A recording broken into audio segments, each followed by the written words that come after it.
ഒരു പാത്രത്തിലേക്ക് 1 സ്പൂൺ നെയ്യിട്ട് കൊടുത്തിട്ടുണ്ട്. കശുവണ്ടി മുന്തിരിയും നമുക്ക് മൂപ്പിച്ചെടുക്കാം.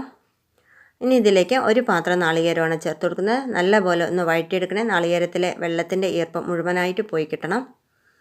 ഇതിലേക്ക് ഒരല്പം ഏലക്കാപ്പൊടി ഇട്ട് കൊടുക്കുന്നുണ്ട്. മധുരത്തിന് ആവശ്യമായിട്ട് നമുക്ക് പഞ്ചസാര ഇടാം. ഇത് നല്ലപോലെ ഒന്ന് ഇളക്കിയതിന് ശേഷം നമുക്ക് തണുക്കാനായിട്ട് മാറ്റി വയ്ക്കാം. ഞാൻ കുറച്ച് നേന്ത്രപ്പഴം എടുത്തിട്ടുണ്ട്. ഇതിൻ്റെ തോടെല്ലാം മാറ്റിയതിന് ശേഷം നമുക്കിതൊന്ന് കീറിയെടുക്കണം. രണ്ടറ്റത്തും തട്ടാത്ത രീതിയിൽ നടുക്ക് മാത്രം നമ്മളൊന്ന് കീറിയെടുത്താൽ മതിയേ. നേരത്തെ റെഡിയാക്കി വെച്ചിരിക്കുന്ന കൂട്ടുണ്ടല്ലോ, അത് നമുക്ക് ഈ പഴത്തിലേക്ക് നിറച്ചു കൊടുക്കാം. ഇനി ഇതിനൊരു പേസ്റ്റ് റെഡിയാക്കി എടുക്കാനായി 3 ടേബിൾ സ്പൂൺ മൈദമാവിലേക്ക് 1 സ്പൂൺ പഞ്ചസാര, മഞ്ഞൾ, വെള്ളം കൂടി ഒഴിച്ച് നമ്മൾ നല്ലപോലെ ഒന്ന് ഇളക്കിയെടുക്കണം. പഴത്തിന് മുകളിലായിട്ട് നമുക്ക് ഇനി പേസ്റ്റ് തേച്ച് കൊടുക്കാം.